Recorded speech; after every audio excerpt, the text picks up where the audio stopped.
கொலை நடந்த ஒரு 4 மணி நேரத்தில் சரண்டர் ஆனதே சந்தேகமாக இருக்குது. கொலை செய்துட்டு உடனடியாக காவல்துறை கட்டுப்பாட்டுக்கு போகணும்னு யார் உத்தரவிட்டா அந்த ரவுடிகளுக்கு? அரசியல் கொலை அல்ல, தனிப்பட்ட கொலைன்னு அவர் சொல்கிறாரு. இது யார் இந்த குற்றவாளி சொன்னானா? இந்த வழக்கினுடைய போக்கே தவறாது.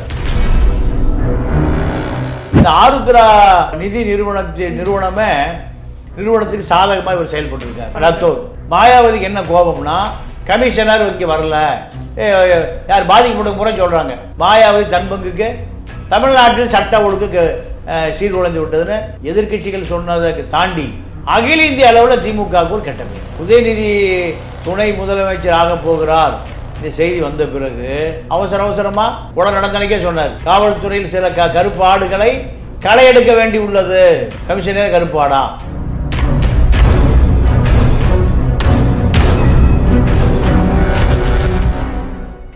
தமிழ்மின் நேயர்களுக்கு வணக்கம். இன்று நம்முடன் இணைந்திருப்பவர் மூத்த பத்திரிகையாளர் திரு தமிழா பாண்டியன் அவர்கள். வணக்கம். வணக்கம் ஐயா. தமிழ்நாட்டில் சட்டம் ஒழுங்கு ரொம்ப மோசமான நிலைமையில் இருக்குது அப்படின்னு சொல்லி தொடர்ந்து திமுகவை எல்லாரும் குற்றம் சாட்டிகிட்டே இருந்தாங்க.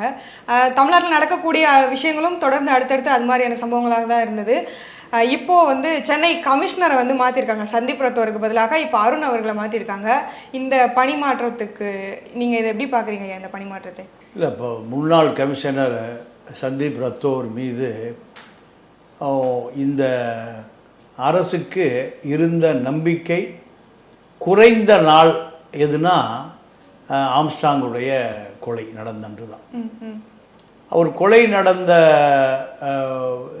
நடந்ததற்கு பிறகு அவர் மேலே உள்ள விமர்சனம் என்னென்னா, நீங்கள் பெரம்பூர் பகுதிக்கு அவர் செல்லவில்லை, சட்ட ஒழுங்கு கட்டுப்பாட்டில் வைத்திருக்க தவறிவிட்டார், அச்சுறுத்தல் ஆம்ஸ்டாக் இருந்த பொழுதோ அந்த அச்சுறுத்தலை உளவுத்துறை மூலம் கண்காணிக்க தவறிவிட்டார்.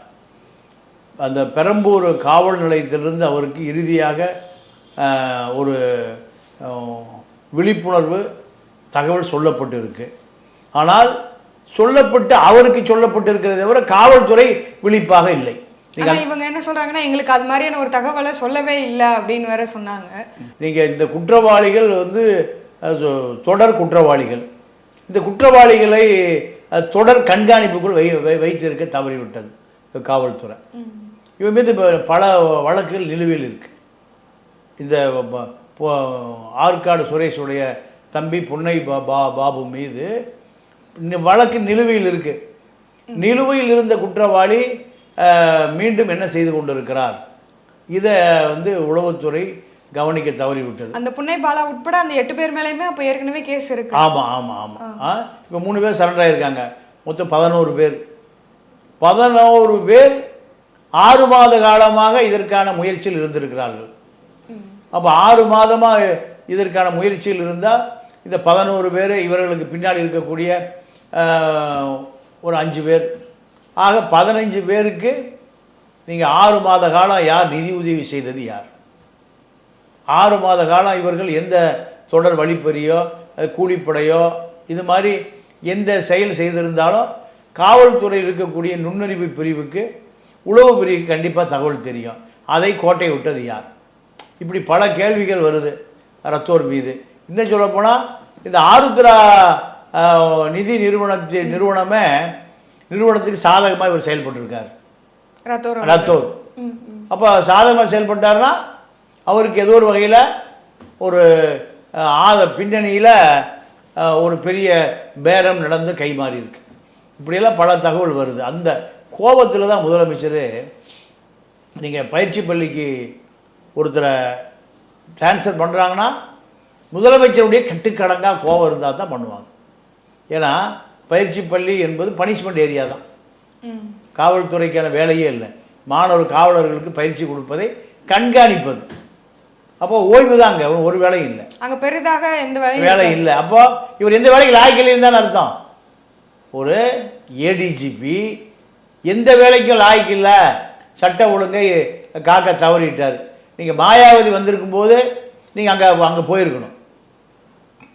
மாயாவதிக்கு என்ன கோபம்னா, கமிஷனர் இங்கே வரல, யார் பாதிக்கப்பட்ட முறை சொல்கிறாங்க.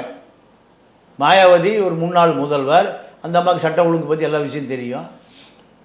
அப்போது கமிஷனர் இதில் அக்கறை எடுத்துக்கொள்ள, கமிஷனர் இங்கே வந்து சட்ட ஒழுங்கை பார்க்கல, கொலை நடந்த இடத்த பார்க்கல, கொலை நடந்த காவல் நிலையத்துக்கு வரல, ஆர்ப்பாட்டம் பண்ண இப்போ பெரம்பூர் பகுதிக்கு வரல, இப்படி தொடர் புகார் மாயாவதியில் சொன்ன பிறகு மாயாவதி தன் பங்குக்கு தமிழ்நாட்டில் சட்ட ஒழுங்கு சீர்குலைந்து விட்டதுன்னு இது எதிர்க்கட்சிகள் சொன்னதை தாண்டி இப்போ அகில இந்திய அளவில் திமுகவுக்கு ஒரு கெட்ட பேர். இதுக்கு காரணம் ரத்தோர், சந்தீப் ராய் ரத்தோர். அப்போ இவ்வளவு விஷயங்கள் நடப்பதை முதலமைச்சர் சாதாரணமாக எடுத்துக்க முடியாது. இப்போ இன்னொரு விஷயம் வந்திருக்கு, என்னென்னா முதலமைச்சர் வெளிநாடு போகிறார். வெளிநாடு போகிற பொழுது ஒரு மாதம் ஆகும், அமெரிக்கா போகிறாரு. அவருக்கு மருத்துவ சில சோதனைகள், சில நாள் ஓய்வில் இருக்கணும், இப்படி நிறைய விஷயம் இருக்குது.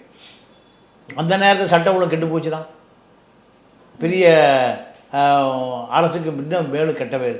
அதனால தான் நீங்கள் அந்த அமெரிக்கா பயணம் முடிவு செய்த பிறகு அவசரமாக அருணை நீங்கள் அந்த பதவி என்பது டிஜிபிகள் இருக்கக்கூடிய பதவி. ஆனால் அதை அருண் வந்து ஏடிஜிபி தான், ஏடிஜிபியும் இருக்கலாம் அப்படின்னு அந்த பதவியை குறைத்து அருணை உட்கார வைக்கிறாங்க. அப்போ எவ்வளவு சென்சிட்டிவான வேலை பார்க்க வேண்டியிருக்குன்னு பாரு. அருண் பார்த்த வேலையை டேவிட்சன் ஆசீர்வாதம். அந்த இடத்துக்கு அவர் புலனாய்வு துறையில் நீண்ட காலம் பணியாற்றியவர், அவருக்கு அந்த வேலையை கொடுக்குறாங்க. இப்படி மாநில அரசாங்கத்துக்கு பல வகையில் நெருக்கடி. இவர் இப்போ உதயநிதி துணை முதலமைச்சர் ஆக போகிறார் இந்த செய்தி வந்த பிறகு அவசரமாக காவல்துறையில் சில கருப்பு ஆடுகள் இருக்குது. கூட நடந்தனைக்கே சொன்னார், காவல்துறையில் சில கருப்பு ஆடுகளை களை எடுக்க வேண்டி உள்ளது. அப்போ யார் கருப்பு ஆடு? கமிஷனர் கருப்பு ஆடா? இப்படின்னு ஒரு சந்தேகம் வருது.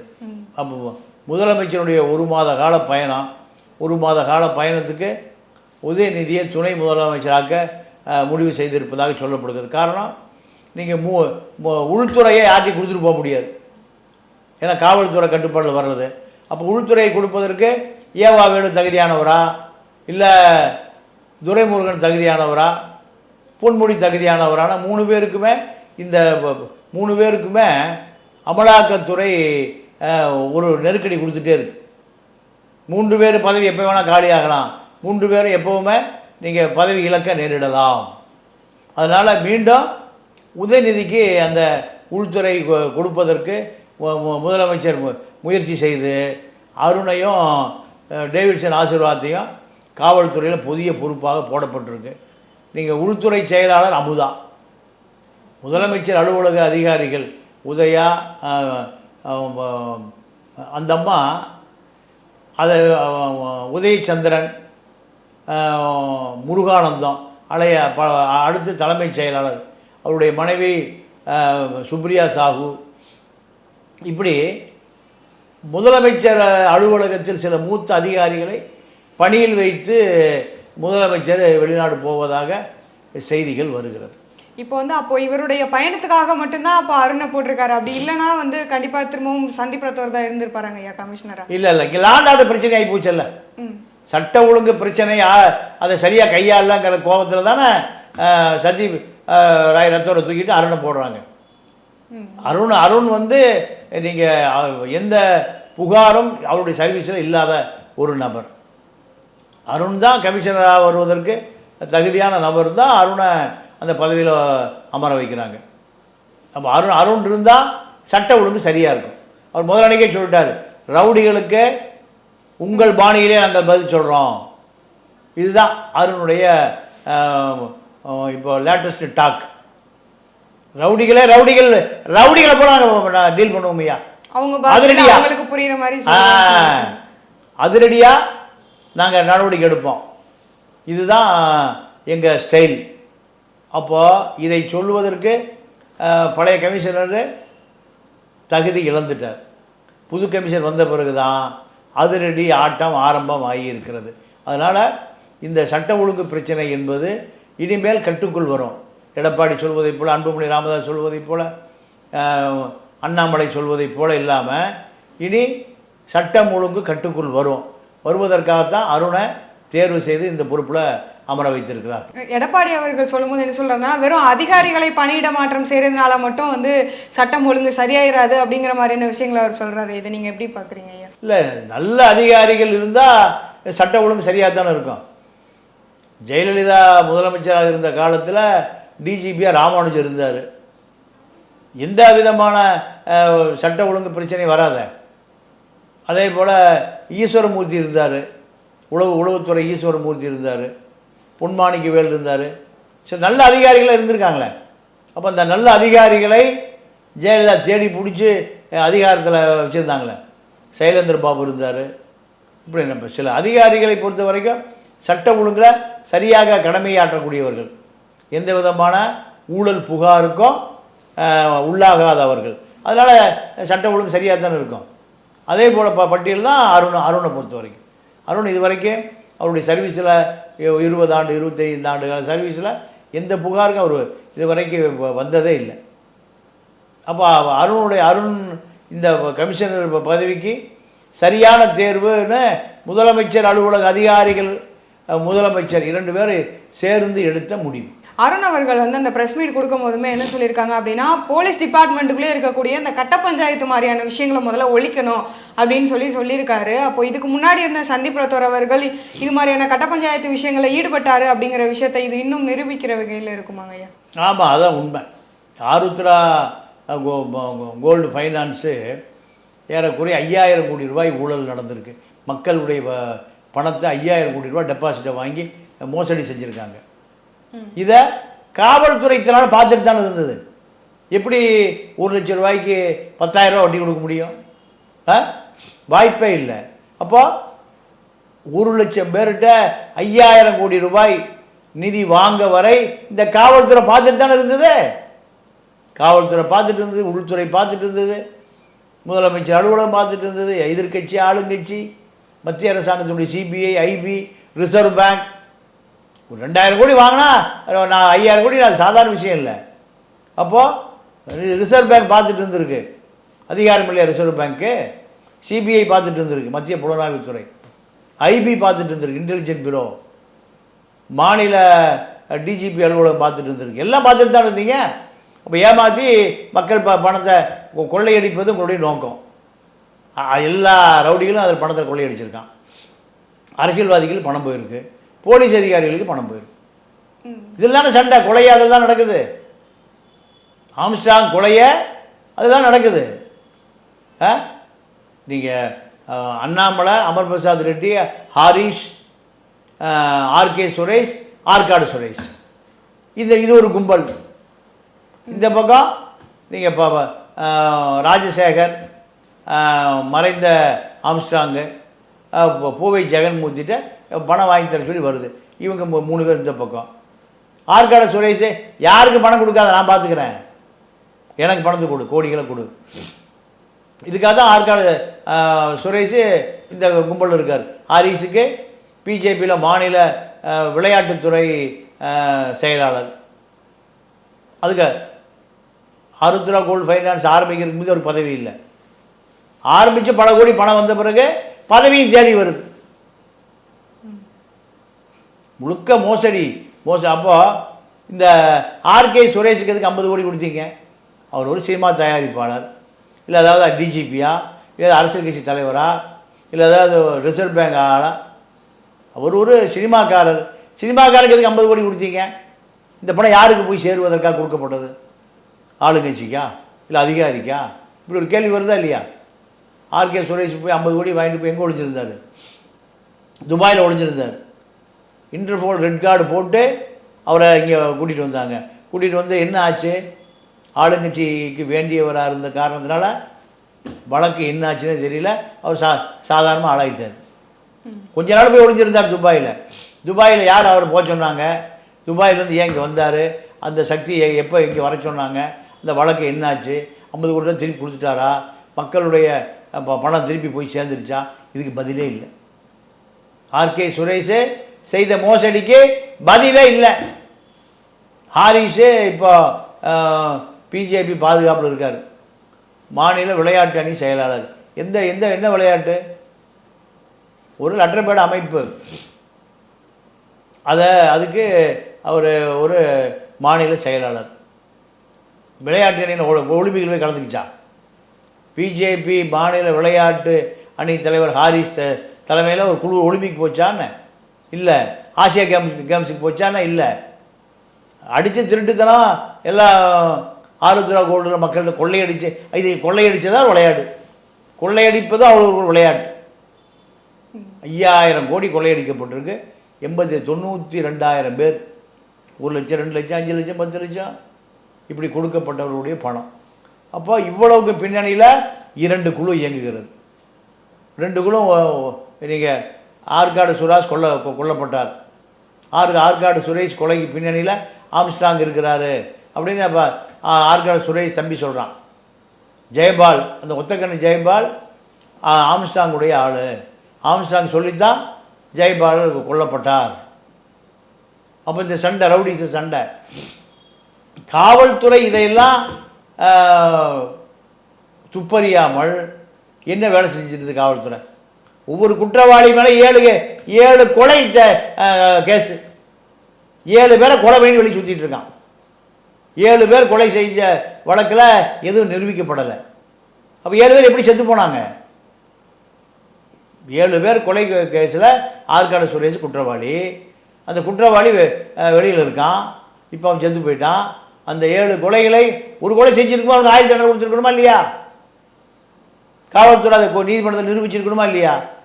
7 கொலைக்கு 7 ஆயுள் தண்டனை, 70 வருஷம் வெளியே வந்துருக்க முடியுமா? அப்போ காவல்துறை தன்னுடைய கடமையிலிருந்து விலகிருச்சு. ஏன்? காவல்துறை அரசியல்வாதியுடைய கையாளு. அரசியல்வாதி ரியல் எஸ்டேட் பண்ணுறதுக்கு இது போன்ற ரவுடிகளை வளர்த்தி விடுறான். எல்லா ரியல் எஸ்டேட் தான். அரசியல்வாதி ரியல் எஸ்டேட்டு, அதிகாரி real estate, rowdy real estate, கோடிகளை கொட்டுது.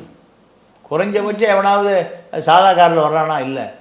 எல்லாம் லேண்ட் குரூசர், பென்ஸு, BMW இப்படி தான் எல்லாம். அப்போ ஏது இந்த பணம்னா ரியல் எஸ்டேட் தொழிலில் கொட்டுது, கோடியாக கொட்டுது. இதை காவல்துறையோ உளவுத்துறையோ கண்டுகொள்ளுவதே இல்லை என்பது தான் குற்றச்சாட்டு.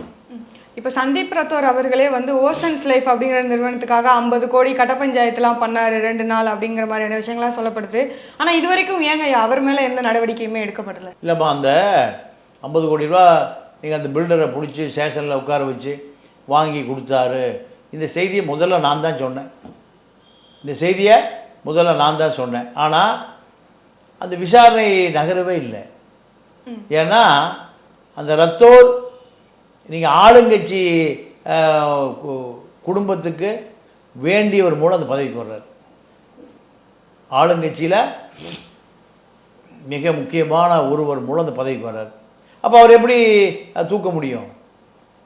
அவரை தூக்க முடியாது. அவர் இந்த கமிஷனர் பொறுப்பில் நீண்ட காலம் இருப்பதற்கு உண்டான அஸ்திவாரம் போட்டிருக்கார். அதனால் அவர் மீது எந்த புகார் இல்லை. ஆம்ஸ்ட்ராங் கொலை வழக்கு வந்த பிறகு தான் ரத்தோர் மீது எல்லாருக்கும் கோபம் வரும். முதலமைச்சர் கோபம் வருது, உள்துறை செயலாளருக்கு கோபம் வருது, டிஜிபிக்கு கோபம் வருது, மாயாதேவிக்கு கோபம் வருது. எங்கே கமிஷனர்? அந்தம்மா கேட்குது. எங்கே மெட்ராஸ் சிட்டி கமிஷனர்? எங்கே எப்படி கொலை நடந்து நம்ம கேட்கணும். கமிஷனரையே காணோம். அப்போ முன்னாள் முதலமைச்சர், ஒரு தலித் தலைவி, அந்த மாதிரி சார்ட்டர் ஃப்ளைட்டில் வருது, சிறப்பு விமானத்தில். அந்த அம்மாவை ரிசீவ் பண்ணியிருக்கணும், இவர் போகவே இல்லை. இதெல்லாம் தான் ஒட்டுமொத்தமாக கமிஷனர் மாற்றத்திற்கான அடிப்படை காரணம். அது மட்டும் இல்லாமல் சந்தீப் ரத்தோர் அவர்கள் சொல்லும் போது என்ன சொன்னாங்கன்னா, ஆம்ஸ்ட்ராங் கொலை செய்யப்பட்டதுக்கு அரசியல் காரணமாக எதுவுமே இல்லை அப்படிங்கிற ஒரு விஷயத்த அவர் சொல்லியிருந்தாரு. இதில் எந்த அளவுக்கு உண்மைத்தன்மை இருக்குன்னு நீங்கள் நினைக்கிறீங்க? இல்லை, அது ஒரே நாள் எப்படி சொல்ல முடியும்? ஒரே நாளில் எப்படிங்க அவர் இந்த ஸ்டேட்மெண்ட் அவர் சொன்னார்? அது தவறு. அதான் மாற்றப்பட்டிருக்காரு. குற்றவாளிகளை சரண்டர் ஆகிட்டான். சரண்டர் ஆனோடனே எங்கே போயிட்டான்? நீதிமன்ற காவலுக்கு, ஜெயிலுக்கு போயிட்டான். அப்போ இவர் யார்கிட்ட ஸ்டேட்மெண்ட் வாங்கினார்? ரத்தோர் யார்கிட்ட ஸ்டேட்மெண்ட் வாங்கினாருன்னு? அவன் K4ல் அடைபட்டு கிடந்தது 2 மணி நேரம் 3 மணி நேரம். காலையில் கொண்டு போய் எங்கே ரிமாண்ட் பண்ணிட்டாங்க? ஜெயிலில் ரிமாண்ட் பண்ணிட்டு ஜெயிலில் போட்டாங்க. நீ இப்போ 8 பேர் சரண்டர் ஆகிருக்கான், மறுபடியும் 3 பேர் 11 பேர்கிட்ட நீ முழுமையாக விசாரித்தா தானே அந்த கொலைக்கு பின்னணி தெரியும். அவன் சரண்டர் ஆனவனையும் சரண்டர் ஆகிட்டான், அரசியல் காரணம் இல்லை தனிப்பட்ட காரணம்னு சொல்கிறதுக்கு யார் அழுத்தம் கொடுத்தாங்க? ரத்தீப். காரணம் கமிஷனர் இதில் போதிய ஆர்வம் காட்டவில்லை, தப்பிச்சா போதுன்னு நினைக்கிறாரு. அது மட்டும் இல்லாமல் அந்த 8 பேருமே வந்து அவங்களா சரண்டர் ஆனாங்க. ஆனால் செய்திகளில் பெரும்பாலும் வெளியில் வந்தது என்னன்னு பார்த்தீங்கன்னா 8 பேரும் வந்து கைது செய்யப்பட்டாங்க காவல்துறையால் அப்படிங்கிற மாதிரியான விஷயங்கள்லாம் சொல்லப்பட்டது. இந்த முரணை நீங்கள் எப்படி பார்க்குறீங்க ஐயா? இல்லை, அதாவது கொலை நடந்த ஒரு 4 மணி நேரத்தில் சரண்டர் ஆனதே சந்தேகமாக இருக்கு. தப்பிச்சு ஓடி போயிடுவான். 10 தனிப்படை போட்டிருக்கு. நீங்கள் அண்ணா நகரில் போய் அவன் சரண்டர் ஆகிறான்னா அப்போது கொலை செய்துட்டு உடனடியாக காவல்துறை கட்டுப்பாட்டுக்கு போகணும்னு யார் உத்தரவிட்டா? அந்த ரவுடிகளுக்கு ரவுடியை பிடிக்கவே முடியாது, அவன் தப்பிச்சு ஓடி போயிடுவான். நிறைய வழக்கு நிலுவையில் இருக்குது, அது போலீஸ் தேடுற குற்றவாளி அவன். அப்போ நேரடியாக ஏன்னா லாண்ட் ஆர்டர் பிரச்சனை பெருசாகிட்டே போகுது. கொலை நடந்து ஒரு தலித் பிரமுகர் பெருசாகிட்டே போகுது. அதனால் உடனே சரண்டர் ஆக அவர்கள் கட்டாயப்படுத்தப்பட்டு இருப்பார்கள். இந்த சந்தேகம் எல்லாத்துக்குமே இருக்குது. அரசியல் கொலை அல்ல, தனிப்பட்ட கொலைன்னு அவர் சொல்கிறாரு. இது யார்? இந்த குற்றவாளி சொன்னானா? குற்றவாளி ஸ்டேட்மெண்ட் போலீஸுக்கு கொடுத்துருக்கானா? இன்ஸ்பெக்டர் கொடுத்துருக்கானா? இல்லை ஏசிட்டு கொடுத்துருக்கானா? அது எப்படி ஸ்டேட்மெண்ட் வாங்கினீங்க? நீதிமன்ற கஸ்டடிக்கே போகல, சரண்டர் ஆகிருக்கான், போலீஸ் தான் இருக்கான், நீதிமன்ற கஸ்டடியில் கொண்டு கொடுக்கணும். நீதிமன்ற கஸ்டடியில் கொடுத்து தான் மறுபடி போலீஸ் கஸ்டடி கொண்டு வரணும். நீதிமன்றத்தில் கேட்கணும், ஐயா நாங்கள் அவனை கொஞ்சம் விசாரிக்க வேண்டியிருக்கு, நாங்கள் ஒரு 3 நாள் 4 நாள் இப்படிலாம் கோர்ட்டில் நடக்கும். அப்படி எந்த ஃபார்மாலிட்டியும் போலீஸ் கஸ்டடியும் எடுக்கலையே. எடுக்காமே ரத்தீப் ராய் சந்து என்ன சொல்கிறாரு? அரசியல் கொலை அல்ல, அரசியல் கொலையோ இல்லை ரவுடி கொலையோ விசாரிச்சுட்டு தானே சொல்லணும். விசாரிக்காமல் எப்படி அவசரமாக அள்ளி தெளிக்கிறாரு? அப்போ எல்லாமே தப்பாக இருக்குது, எல்லாமே தவறாக இருக்குது. இந்த வழக்கினுடைய போக்கே தவறாக இருக்குது. அதுதான் திருமாவளவன் சொல்கிறார், உண்மை குற்றவாளிகள் அல்ல இவர்கள், இவர்கள் போலி குற்றவாளி, உண்மை குற்றவாளியை கண்டறிஞ்சு ஜெயிலில் போடணுங்கிறார். அப்போ அவருக்கு ஏதோ ஒரு விஷயம் பொறி தட்டி இருக்கு, அவருக்கு இதுக்கு பின்னாடி ஒரு அரசியல் இருப்பது அவருக்கு தெரியுது. பெரும்பாலான நபர்கள் இப்போ அதான் சொல்றாங்க, ஏன்னா அவங்க வந்து உண்மையான குற்றவாளிகள் இல்லை அப்படிங்கிற மாதிரியான விஷயம் தான் பேசப்படுது. அப்போ அவசரப்பட்டு நீங்கள் கமிஷனர் சொன்னது தான் இப்போ கமிஷனர் பயிற்சி பள்ளிக்கு போவதற்கு காரணமாக அமைந்திருக்கு. இது மட்டும் இல்லாமல் இந்த விஷயம் குறித்து ஆம்ஸ்ட்ராங் கொலை வழக்கு குறித்து இயக்குனர் ப. ரஞ்சித் அவர்கள் வந்து ஒரு சில விஷயங்களை வந்து சொல்லியிருக்காரு. அது என்ன அப்படின்னா, இப்போது தமிழ்நாடு அரசுக்கும் ஆம்ஸ்ட்ராங் கொலை வழக்கு சம்பந்தமாக நிறைய தேவையில்லாத வதந்திகளை கிளப்புறவங்களுக்கும் நான் ஒரு சில கேள்விகளை முன்வைக்கிறேன்னு சொல்லிட்டு ஒரு சில கேள்விகளையும் அவர் வந்து சொல்லியிருக்காரு. அதில் என்ன அப்படின்னா, இதுக்கப்புறம் இது மாதிரியான விஷயங்கள் நடக்காமல் இருக்கிறதுக்கு தமிழ்நாடு அரசு என்ன செய்ய போகுது அப்படிங்கிற மாதிரியான ஒரு கேள்வியை கேட்டிருக்காரு. இதை நீங்கள் எப்படி பார்க்குறீங்க? இல்லை, ரஞ்சித்தை பொறுத்த வரைக்கும் ஆம்ஸ்ட்ராங்கு நெருங்கிய நண்பர், அவருக்கு ஒரு இழப்பு தான். ஆனால் தமிழக அரசு இது போன்ற விஷயங்களில் மெத்தனமாக இருந்து தான் திருநெல்வேலியில் ஜெயக்குமார் தனசிங் இன்னைக்கு வரை குற்றவாளி கண்டுபிடிக்கப்படலை. ஒரு மாவட்ட தலைவர், காங்கிரஸில் ஒரு மாவட்ட தலைவர், ஒரு எம்பியாக போகிறவர், இருந்தாலும் எம்பி அவர் தான். அப்போது இவ்வளவு கவனக்குறைவாக காவல்துறை இருந்தால் காவல்துறை மீது நீங்கள் மக்கள் நம்பிக்கையெல்லாம் போயிடுவான். ராமஜெய கொலை வழக்கு இன்னும் எந்த தகவல் எடுக்க முடியலையே. நீங்கள் அவங்க அண்ணன் நிழல் முதல்வராக இருக்கார் நேரு, செந்தில் பாலாஜி இல்லாத வேலையை அவர் தான் செய்கிறார் முதலமைச்சர். எங்கே மாநாடு போடணும், எங்கே கூட்டம் ஊர்வலம் உண்ணாவிரதம் தான். அப்பா அம்மா 2 பேருக்குமே இன்றைக்கி நேரு தான். இப்போ நேருடைய தம்பி இறந்ததுக்கு இப்போ 12 இறந்தான், இன்றைக்கி 24, 12 வருஷமாக எந்த தகவலும் எடுக்க முடியலையே. அது பின்னாடி இப்போ அரசியல் இருக்கா? அரசியல் கொலையா? ஒரு குற்றவாளி இவர் கைது செய்யப்பட முடியலையே. அப்போ காவல்துறை கவனக்குறைவா? தகுதியான ஆட்கள் காவல்துறை இல்லையா? இப்படி ஒரு விஷயம். குடநாடு கொலை வழக்கு. ஒரு முதலமைச்சராக இருந்து ஜெயலலிதா அவருடைய விருப்பமான இடம் அது. அங்கே ஓம்புகுதூர் கொல்லப்பட்டிருக்கிறான், அந்த கணினி கணக்காளர் கொல்லப்பட்டிருக்கான், கார் டிரைவர் கனகராஜ் நாமக்கலில் கொல்லப்பட்டிருக்கிறான். இதெல்லாம் விசாரணை நடக்கவே இல்லையே. எந்த குற்றவாளி இது வரைக்கும்? குடநாடு குற்றவாளி யாருங்க? முதலமைச்சருடைய வீடு கொள்ளையடிக்கப்பட்டிருக்கு, கொலை செய்யப்பட்டிருக்கு. எந்த தகவலும் இல்லையே. இப்போது தமிழ்நாடு காவல்துறை அரசியல்வாதிகள் பக்கம் போக அஞ்சுகிறது.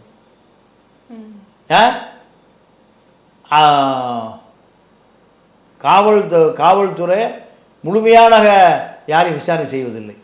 அதிகாரம் இருந்தால் அங்கே போக அஞ்சுகிறது, அரசியலிருந்து அங்கே போக அஞ்சுகிறது, சாதாரண நபராக இருந்தால் விசாரணை நடக்கிறது. இதுதான் பட்ட வருஷமாக தெரியுது. பல வழக்கில் நிலுவையில் இருக்கு, குற்றவாளிகள் கண்டுபிடிக்க முடியாமல் நிலுவையில் இருக்கு. இப்போ யார் அந்த குற்றவாளி எங்கே இருக்கான், அவன் என்ன வேலை செய்வான்னு நீங்கள் உளவுத்துறை பார்க்கணுமா இல்லையா? உளவுத்துறை இதில் மிகுந்த அசட்டையாக இருந்த ஒரு விளைவு தான் ஆம்ஸ்ட்ராங் கொலை. இது மட்டும் இல்லாமல் பாரஞ்சித் அவர்கள் என்ன சொல்கிறாங்க அப்படின்னா, திமுக தேர்தலில் ஜெயிச்சதுக்கு முக்கிய காரணமாக அமைஞ்சதில் ஒன்றா வந்து தலித் மக்கள் வந்து வாக்கு செலுத்தினதான் திமுகவுக்கு. அப்படிங்கிறப்போ திமுக வந்து அதை மறந்துருச்சு, அப்போ சமூக நீதின்னு பேசுகிறது வெறும் வாக்கு வங்கிக்காக மட்டுமா அப்படின்னு சொல்லி ஒரு கேள்வி முன்வைக்கிறாரு. இந்த கேள்வி நீங்கள் எப்படி பார்க்குறீங்க? சமூக நீதி என்பது அனைவருக்கும் பொதுவானது. எல்லா சாதி சமயம் அனைவருக்கும் பொதுவானது. ஆம்ஸ்ட்ராங்கை ஒரு தலித் தலைவராக பார்ப்பதை விட அவர் ஒரு தலைவர், அவ்வளோதான். ஒரு சமூகத்துக்கான தலைவர். நீங்கள் அந்த சமூகத்தை இந்த தலித்தை நீங்கள் ஒதுக்கக்கூடாது. அந்த சமூகம் நீங்கள் தன்னுடைய நிறத்தை மாற்றி கொண்டு இருக்கிறது. பாதி பேர் ஐஏஎஸ் ஐபிஎஸ், பாதி பேர் டாக்டர் இன்ஜினியர்னு மாறி இருக்காங்க. எல்லாமே தலித்தா இல்லை. ஒரு காலத்தில் நீங்கள் அந்த சேரிக்குள்ளே இருந்த அவருடைய வாழ்க்கை நீங்கள் பல இடங்களில் அது பரிணமித்திருக்கு. அப்போ அதே போல் தான் ஆம்ஸ்ட்ராங்கை பொறுத்தவரை ஒரு அம்பேத்கரிஸ்ட்டு, ஒரு புத்திஸ்ட்டு, அவ்வளோதான். இந்த அம்பேத்கரிஸ்ட்டு கொல்லப்பட்டிருக்கிறார், அவ்வளோதான். நீங்கள் இப்போ தலித் தலைவர் கொல்லப்படுகிறார், தலித் தலைவருக்கு பாதுகாப்பு இல்லை, எல்லாம் நீங்கள் அதை தாண்டி ஒட்டுமொத்தமாக தமிழ்நாட்டில் எல்லாருக்கும் பாதுகாப்பு வேணும், எல்லா தலைவர்களுக்கும் பாதுகாப்பு வேணும். தலித் தலைவருக்கு பாதுகாப்பு இருக்குது, மேல் சாதி தலைவர்களுக்கு பாதுகாப்பு இருக்குதுன்னு சொல்ல முடியாது. எல்லா பக்கமே சட்டம் ஒழுங்கு கெட்டு போய் கிடக்கு. ரவுடிகள் கை ஓங்கி இருக்கு. ஒவ்வொரு ரவுடியும் பல வழக்கு நிலுவையில் வச்சுருக்கான். கொலை முயற்சி வழக்கு இருக்குது, கொலை செய்து இறந்து போன வழக்கு இருக்குது. எதுலேயுமே நீங்கள் ஆயுள் தண்டனை கிடைக்கல, தூக்கு தண்டனை கிடைக்கல. அப்போ காவல்துறை நிரூபிக்க தவறிடுச்சு. இதுதான் ஒட்டுமொத்தமான எல்லாருடைய புகாரும். அதுதான். இன்னும் ஆம்ஸ்ட்ராங் கொலை வழக்கிலிருந்தே வந்து மக்களுக்கு அதிருப்தியோ இல்லை அதிகாரிகள் எல்லாருக்குமே அதுவே வந்து இன்னும் சரியாகலை. ஆனால் கடந்த 24 மணி நேரத்தில் மட்டும் பார்த்தீங்கன்னா 8 கொலைகள் வந்து தமிழ்நாட்டில் நடந்திருக்கு. அதுலேயும் அதிகபட்சமாக திருச்சியில் மட்டுமே 3 கொலைகள் நடந்திருக்கு அப்படிங்கிற மாதிரியான விஷயங்கள்லாம் சொல்லப்படுது. இதை நீங்கள் எப்படி பார்க்குறீங்க? தமிழ்நாடு ஒட்டுமொத்தமாக அப்போ வந்து வேற ஒரு பாதைக்கு மாறுது அப்படின்னு நீங்கள் நினைக்கிறீங்களா? இல்லைப்பா, ஒரு மாவட்டத்துக்கு 50 ரவுடி இருக்கான். ஒரு 50 மாவட்டம் 2500 பேர் இருக்கான். முழு நேர ப்ரொஃபஷனல் கில்லர்ஸ், கூலிப்பட. இவர்களை கட்டுக்குள்ளே கொண்டு வருவதற்கு நீங்கள் கமிஷனர் என்ன நடவடிக்கை எடுக்க போகிறார்? எல்லா பேர் சென்னை தான், எல்லா பணியும் பண்ணிட்டு சென்னைக்கு வந்துடுவான், எல்லாம் பண்ணிட்டு வந்துடுவான். நீங்கள் சீர்காழி சத்தியா சுட்டு பிடிக்க வேண்டிய தேவை. நீங்கள் ரேஞ்ச் ரோவர் கார், 1 கோடி ரூபா கார். அப்போது தமிழ்நாடு ரவுடிகளுடைய வேட்டை காடு. இங்கே தான் ரியல் எஸ்டேட் குட்டி கிடக்கு, இங்கே தான் அரசியல்வாதி இருக்கான், அதிகாரி இங்கே தான் இருக்கான், மார்வாடி இருக்கான், வட இந்தியா இருக்கான், எல்லாம் பெரிய செல்வந்தர்கள். அப்போ இவர்களை மிரட்டி வசூல் பண்ணுறதுக்கு சென்னை தான் பேஸ். சென்னையில் காவல்துறை இருக்குமா? இல்லை. எனக்கு தெரிஞ்ச 20 வருஷத்துக்கு முந்தி ஜலத்ராஜ்னு ஒரு ஏசி இருந்தார். ஒட்டுமொத்த ரவுடி அவருக்கு தான் தொடர்பில் இருப்பான். ஏன் ஏதாவது மாட்டிட்டானா அவர் தான் காப்பாற்றுவார், போலீஸே ஆமாம்.